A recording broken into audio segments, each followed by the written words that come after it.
ప్రతిరోజు సుమారు 1,00,000కి పైగా విమానాలు గాల్లో ఎగురుతూ ఉంటాయి. ఏ సమయంలో చూసినా ప్రపంచం మొత్తంలో ఆకాశంలో సుమారుగా 8 నుండి 13,000 వరకు విమానాలు తిరుగుతూ ఉంటాయి.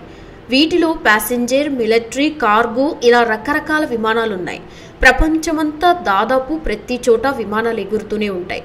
కానీ ప్రపంచంలో కొన్ని చోట్ల విమానాలు ఎగరవు. ఇక్కడ విమానాలు ఎగరడం నిషేధించబడింది. వీటిని నో ఫ్లై జోన్స్ అని అంటారు. అసలు ఈ నో ఫ్లై జోన్స్ అంటే ఏంటో మనం ఇప్పుడు తెలుసుకుందాం. భూమి మీద కొన్ని ప్రదేశాలు ఉన్నాయి, అక్కడ విమానాలు ఎగరవు. ఈ ప్రదేశాల మీదుగా ఒక్క విమానం కూడా ప్రయాణించదు. వీటికి చాలా కారణాలున్నాయి.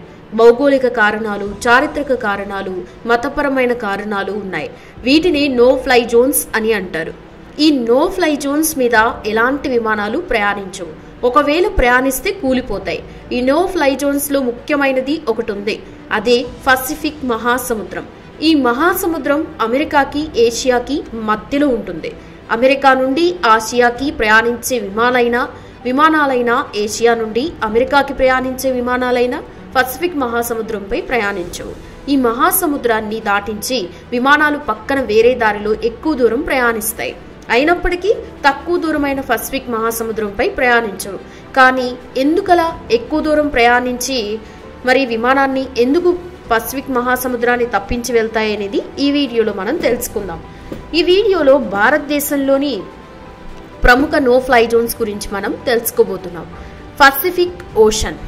నిజానికి పసిఫిక్ ఓషన్ ఒక నో ఫ్లై జోన్ కాదు. అయినప్పటికీ పసిఫిక్ మహాసముద్రంపై విమానాలనేవి ఎగరవు. అమెరికా నుంచి ఆసియా వైపు వెళ్లే విమానాలు పసిఫిక్ మహాసముద్రం మీదుగా కాకుండా పక్క నుండి ఒక కర్వ్డ్ పాత్ లో ట్రావెల్ చేస్తాయి. విమానయాన సంస్థలు కూడా పసిఫిక్ మహాసముద్రంపై విమానాలు నడవు. విమానాలతో అలా చేయకుండా ఎక్కువ దూరం విమానాలు నడుపుతాయి విమానయాన సంస్థలు. కానీ ఎందుకలా?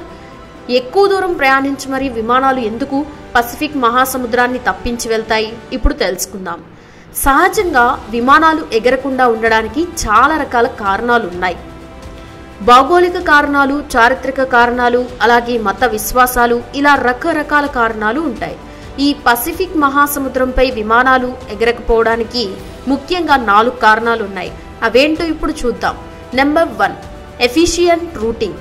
సహజంగా మనం చూసే ప్రపంచ పటాలన్నీ ఫ్లాట్ గా ఉంటాయి, అంటే 2 డైమెన్షనల్ గా ఉంటాయి. కానీ మన భూమి గుండ్రంగా 3 డైమెన్షనల్ గా ఉంటుంది. ఈ ఎయిర్లైన్స్ ఇండస్ట్రీలో కంపెనీలకి లాభాలు రావాలంటే విమానం ప్రయాణించే రూట్ ఎంతో ముఖ్యమైనది. విమానాలు ఎంత త్వరగా అలాగే ఎంత తక్కువ ధరలో ప్రయాణిస్తాయి అనే దాన్ని బట్టి విమానయాన సంస్థలు ఆధారపడి ఉంటాయి. విమానాలు ఎక్కిన ప్రజలు కూడా వీలైనంత త్వరగా గమ్యస్థానానికి చేరాలని కోరుకుంటారు. ఇందువల్ల విమానం ప్రయాణించే రూట్ ఎంతో ముఖ్యమైనది. ఇందువల్ల వీలైనంత త్వరగా వెళ్లే మార్గాల్లో విమానయాన సంస్థలు ఎంచుకుంటాయి. సహజంగా వీలైనంత త్వరగా వెళ్లే మార్గాలు ఎప్పుడూ కూడా స్ట్రైట్ లైన్ గానే ఉంటాయి. కానీ పసిఫిక్ మహాసముద్రంలో అది మారుతుంది.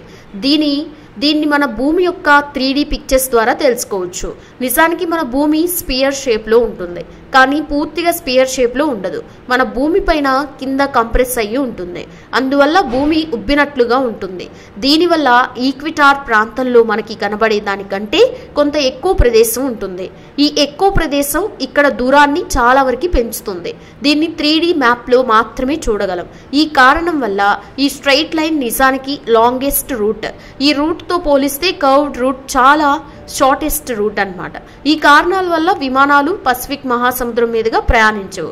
ఇలా కర్వ్డ్ రూట్ ద్వారా ప్రయాణించి చాలా సమయం, ఇంధనం, డబ్బు ఎయిర్లైన్స్ కంపెనీలు ఆదా చేస్తాయి.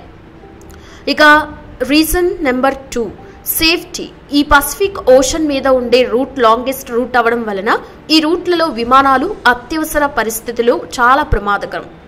ఈ విమానాలు అత్యవసర పరిస్థితుల్లో ఎమర్జెన్సీ ల్యాండింగ్ చేయడానికి ఈ ప్రాంతం పనికిరాదు. ఎందుకంటే కింద అంతా సముద్రం ఉంటుంది. ఒకవేళ విమానాన్ని అత్యవసర ల్యాండింగ్ చేసినప్పటికీ సముద్రంలోని నీటిలో ప్రయాణికులు ఎక్కువసేపు బ్రతకలేరు. మహాసముద్రం మధ్యలో రెస్క్యూ ఆపరేషన్ చేయడం కూడా చాలా కష్టం.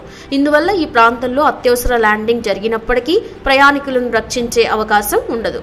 సహజంగా విమాన పైలట్లు విమానాన్ని ఎక్కువ విమానాశ్రయాలు ఉన్న దారిలో ప్రయాణించడానికి చూస్తారు.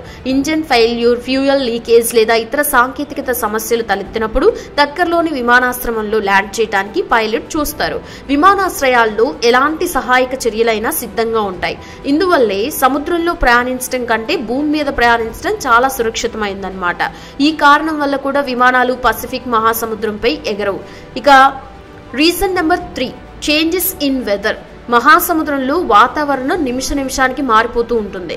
విమాన పైలట్లు సముద్రంపై తక్కువ సేపు ఉండేలా చూసుకుంటారు. సముద్రంలో ఎప్పుడు తుఫాన్లు, గాలులు ఏర్పడుతూ ఉంటాయి. వీటి వల్ల విమానాలకి చాలా ప్రమాదం ఉంది. ఈ తుఫాన్లో చిక్కుకుంటే విమానాలు క్రాష్ అయ్యే ప్రమాదం ఉంది. అమెరికా నుండి ఆసియా వెళ్లే విమానాలు ఎక్కువ శాతం కెనడా అలాగే అలస్కా మీదుగా ప్రయాణిస్తాయి. ఎందుకంటే ఈ ప్రాంతంలో విమానాలకి వాతావరణం అనుకూలంగా ఉంటుంది. ఈ కారణం వల్ల కూడా విమానాలు పసిఫిక్ మహాసముద్రంపై ప్రయాణించవు. ఇక చివరి కారణం జెట్ స్ట్రీమ్స్. మన భూమిపై ఉండే గాలి ప్రవాహాలను జెట్ స్ట్రీమ్స్ అంటారు. ఈ జెట్ స్ట్రీమ్స్ భూమి ఉపరితలానికి కొన్ని కిలోమీటర్ల ఎత్తులో ఏర్పడతాయి అన్నమాట. ఈ గాలి ప్రవాహాలు ఏర్పడే ఎత్తులోనే విమానాలు కూడా ప్రయాణిస్తూ ఉంటాయి. అందువల్ల ఇవి విమానం యొక్క వేగాన్ని, దిశను ప్రభావితం చేస్తాయి. పసిఫిక్ మహాసముద్రంలో ఈ గాలి ప్రవాహాలు పశ్చిమం నుండి తూర్పు దిశగా ప్రయాణిస్తూ ఉంటాయి. ఇందువల్ల తూర్పు నుండి పశ్చిమ వైపు వెళ్లే విమానాలు ఈ గాలిని ఎదుర్కొంటాయి. దీనివల్ల విమానం వేగం తగ్గిపోతుంది. అలాగే విమానం ప్రయాణించే దిశ మారిపోతుంది.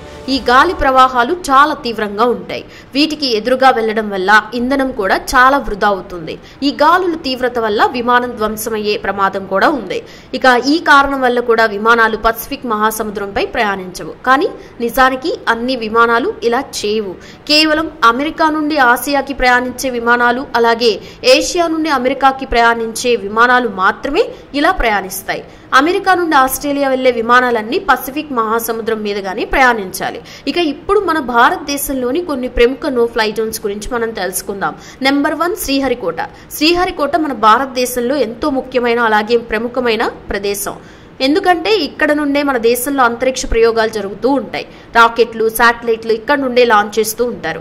ఈ శ్రీహరికోట మన ఆంధ్రప్రదేశ్ రాష్ట్రంలోని తిరుపతి జిల్లాలో ఉంది. ఈ శ్రీహరికోట ఒక ద్వీపం లాగా ఉంటుంది. బంగాళాఖాతం తీరంలో శ్రీహరికోట ఉంటుంది. ఇక్కడ నుండి మన దేశానికి చెందిన ఎన్నో రాకెట్లు అంతరిక్షంలోకి దూసుకెళ్లాయి.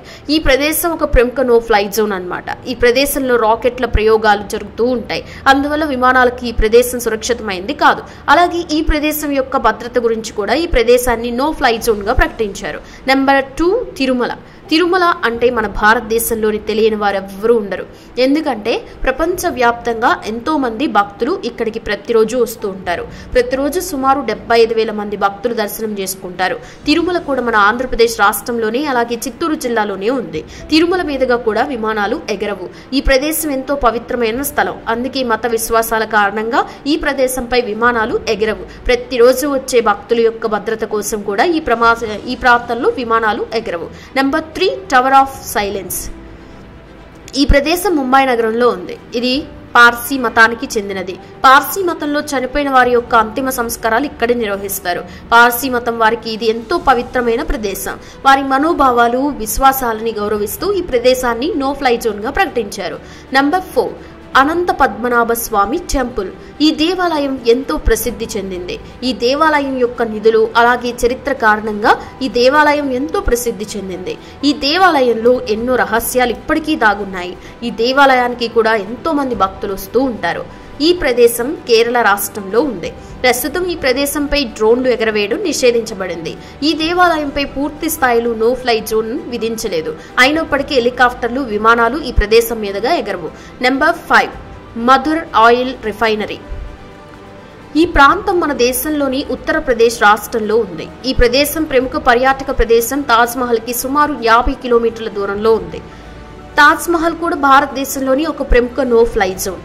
తాజ్ మహల్ తో పాటు ఈ మధుర రిఫైనరీ కూడా ఒక నో ఫ్లై జోన్ గా ఉంది.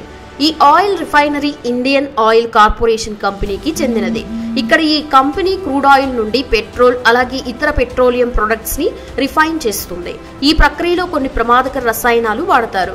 ఈ పరిశ్రమ నుండి కొన్ని ప్రమాదకరమైన రసాయనాలు విడుదలవుతూ ఉంటాయి. ఇందువల్ల విమానాలు ఇక్కడ ప్రయాణించకుండా నిషేధించారు.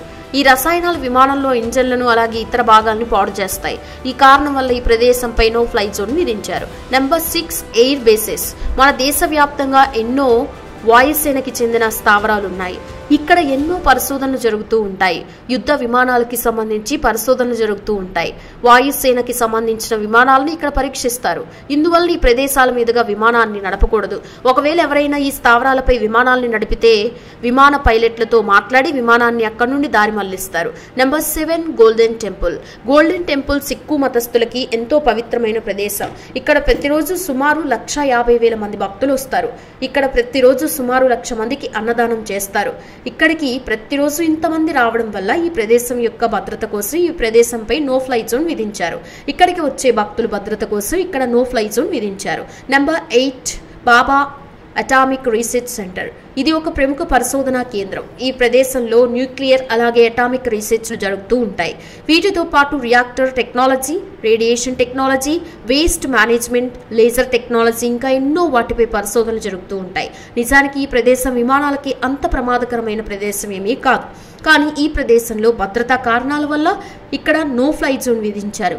ఇక ఈ ప్రదేశం ముంబై విమానాశ్రయానికి చాలా దగ్గరగా ఉంటుంది. అందువల్ల ఇక్కడ విమానాలు ఎగరకుండా నిషేధిస్తే ఆ ప్రభావం విమానాశ్రయం మీద కూడా పడుతుంది. అయినప్పటికీ కొన్ని భద్రతా కారణాల వల్ల ఈ ప్రదేశాన్ని విమానాలు ఎగరకుండా నిషేధించారు. Number 9 popular residence. ఈ నో ఫ్లై జోన్స్ లో కొంతమంది ప్రముఖులు నివాసాలు కూడా ఉంటాయి. మన దేశ ప్రధానమంత్రి నివసించే ఇంటిపై నుంచి విమానాలు నడపకూడదు. ప్రధానమంత్రి ఇంటి చుట్టూ కొంత ప్రదేశం వరకు విమానాలు నడపకూడదు. ఈ ప్రదేశం అంతా ఎయిర్ ఫోర్స్ ఆధీనంలో ఉంటుంది. మన దేశ రాష్ట్రపతి ఉండే రాష్ట్రపతి భవనం కూడా ఒక నో ఫ్లై జోన్. ఇక్కడ కూడా విమానాలు ఎగరకూడదు. అలాగే మన దేశ పార్లమెంట్ పై కూడా విమానాలు నడపకూడదు. ఇవి మన భారతదేశంలో కొన్ని ప్రముఖ నో ఫ్లై జోన్స్. చూసారుగా ఫ్రెండ్స్, ఈ వీడియో చూస్తే మీకేమనిపించిందో కామెంట్ సెక్షన్లో కామెంట్ చేయండి. తప్పకుండా వీడియోని లైక్ చేయండి, షేర్ చేయండి. ఛానల్ని సబ్స్క్రైబ్ చేసుకోవడం మర్చిపోవద్దు. Thanks for watching this video.